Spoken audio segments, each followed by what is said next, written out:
Astaga, ternyata air ini mengandung cairan terlarang loh. Wah, kalau udah kayak gitu udah pasti racun kan? Tapi sih buktinya gue nggak kenapa-napa. Itu artinya ini cuma air biasa. Kan seperti yang gue bilang, lo tuh punya kekebalan karena lo punya kekuatan lihat isi perut orang. Itu kelebihan bagi lo. Ya ampun, kalau gitu harusnya gue bernasib kayak mereka semua dong. Tapi syukurnya gue berhasil selamat. Kalau gitu ayo kita lapor polisi. Iya, sekarang lo punya bukti yang kuat dan lo bisa lapor polisi sendiri. Loh, lo nggak ikut? Kita kan mengungkap bukti ini sama-sama. Jadi harus sama-sama juga dong ke polisinya. Aduh. Loh, Tasya? Ya ampun, ternyata dia juga minum air ini. Tapi gue yakin cuma sedikit, makanya bereaksinya agak lama. Kasihan Tasya. Ibu polisi, saya mau buat laporan kalau guru di sekolah saya itu meracuni kita semua. Apakah kamu punya bukti? Ada bu, saya sudah minum air ini dan dalamnya ada cairan terlarang. Kamu kira kita tuh percaya sama kekuatanmu ini? Ya enggak lah, kamu tuh harus buktikan itu cairan apa. Sebenarnya saya juga kurang tahu karena saya dikasih tahu sistem ini cuma cairan terlarang. Tapi saya bawa airnya jadi bisa diteliti nih. Tapi kalau meneliti air ini kamu harus menanggung biaya sebesar 1 triliun. Apa? Ya udah ini demi menyelamatkan semua orang kan, supaya nggak ada korban jiwa lagi. Ya udah saya bakal transfer sekarang juga.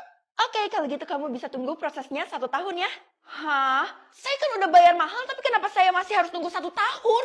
Ya, kalau kamu nggak bayar segitu bakal lebih lama, sampai 10 tahun. Ih, ternyata kepolisian nggak bisa bantu masalah ini dengan cepat. Kalau gitu gue harus cari cara lain kan?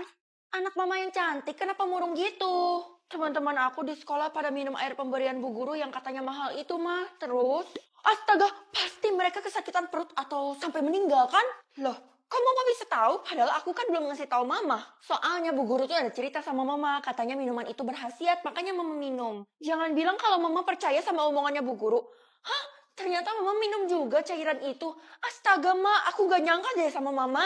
Diembel-embelin berkhasiat sama bu guru, gimana mama nggak minum? Ya ampun ma, keluarin itu dari perut mama sekarang juga. Aku nggak mau mama jadi korban.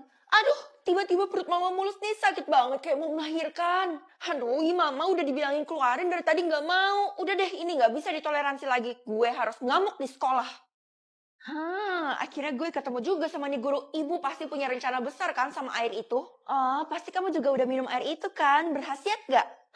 Mana ada berkhasiat, sekarang semua orang tuh pada kesakitan perut, Bu. Nih ya, ibu jelasin, air itu akan memberikanmu kekebalan yang sangat manjur. Kalau air itu kasih kekebalan, tapi kenapa bisa ada yang sampai meninggal? Kalau kayak gitu ya berarti mereka nggak kuat menerima kekuatan kekebalan itu. Oh alah, saya salah sangka. Ternyata niatnya Bu Guru tuh baik banget. Kalian ngapain main sama benda tajam? Itu kan bahaya banget, cepet taruh. Kita semua bisa makan semua ini berkat air pemberian dari Bu Guru itu, Vel. Hah? Beling? Tapi itu bukan makanan, woy. Iya, tapi ternyata enak banget. Kita sampai kasih rasa coklat dan nanas. Wah, kalian udah bener-bener gila sih. Tapi ya nggak apa-apa juga sih, harusnya kan kalian udah kebal. Nah, maka dari itu kita berani. Kalau lo mau coba juga boleh, lo pasti juga kebal kan? Kayaknya kekebalan gue nggak tahan sampai sekuat itu deh. Itu artinya kita lebih kuat daripada lo. Iya deh, gue akuin. Selamat ya. Ma, aku pulang. Loh, kok mama tergeletak di lantai? Ya ampun, nafasnya udah nggak ada. Itu artinya mama udah meninggal. Jangan-jangan gara-gara air itu mama meninggal. Ya ampun, ini pasti ada kesalahan. Gue harus tanya ke bu guru, gue harus protes. Heh, Bu Guru, saya punya pertanyaan penting ya. Sekarang pasti kamu mau berterima kasih sama saya kan? Bukannya air pemberian Bu Guru itu bikin kita jadi kebal, tapi kenapa emak saya malah meninggal? Oh alah, sebenarnya kekebalan itu hanya berlaku beberapa jam aja sih, setelah itu orang akan meninggal.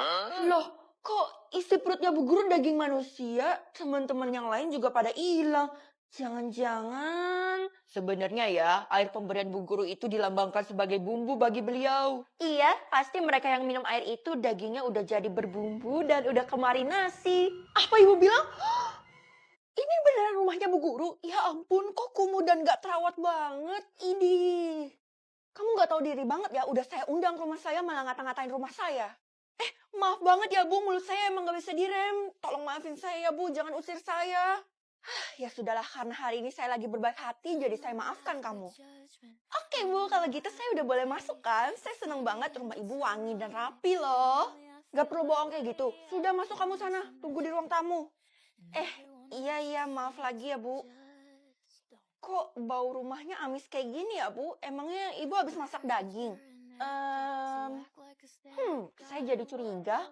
Kamu beneran mau kerja kayak saya? Pekerjaan saya susah banget loh. Iya, soalnya gaji Bu Guru tuh bertambah terus-menerus. Saya pengen coba juga kira-kira gajinya Bu Guru itu dapat dari mana. Oke, kalau gitu tanda tangani kertas ini. Loh, tapi ini kan kertas kosong, Bu. Kenapa harus saya tanda tangani?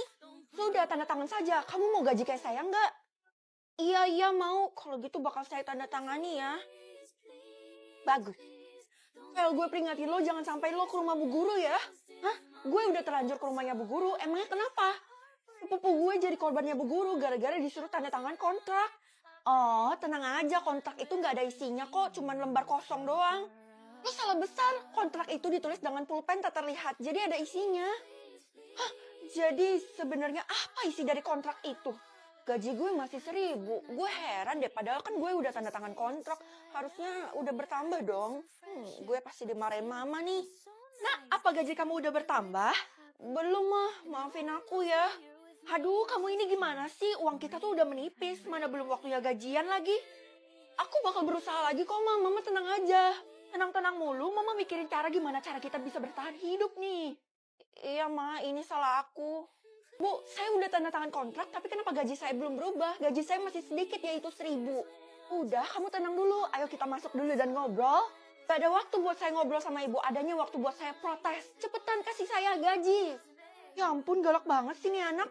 Kalau ibu nggak bisa nambah gaji saya bakal batalkan kontraknya tadi. Kontrak itu nggak bisa dibatalin, jadi percuma kamu ngancam-ngancam saya. Apa? Kamu tanda tangan kontraknya Bu Guru ya? Iya, kok kamu tahu? Kontrak itu adalah alat Bu Guru untuk memperjualbelikan kita kepada malaikat pencabut nyawa. Tunggu. Berarti sebentar lagi aku bakal meninggal dan dijemput sama malaikat pencabut nyawa? Iya, betul sekali. Gak cuma lo, gue juga kok. Kita bakal dijual kemana? Ke neraka, di mana kita akan disiksa di sana dan darah akan berhamburan kemana-mana. Ya ampun, gue ngerasa gue ditipu banget sama Bu Guru. Gimana dong? Tenang aja, yang penting kan lo gak sendiri. Hei kalian berdua, ini sudah waktunya kalian buat mengikuti saya. Tunggu, saya punya penawaran bagus. Kalau dosanya lebih banyak, itu artinya lebih menguntungkan bagi neraka kan? Bisa saja, apa penawaranmu? Lo mau ngapain, Pak? Tukar nyawa kami berdua dengan Bu Guru. Dia punya dosa yang banyak banget di rumah, di sekolah, maupun di neraka. Boleh juga, saya nggak pernah kepikiran. Baiklah, akan saya ambil nyawanya Bu Guru.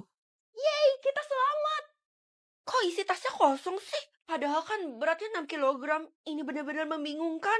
Taga, kok berani banget sih pegang tas aku? Aku kan udah larang, Kak. Sebenarnya apa yang kamu sembunyiin di dalam tas itu, Dek? Bener-bener misterius deh.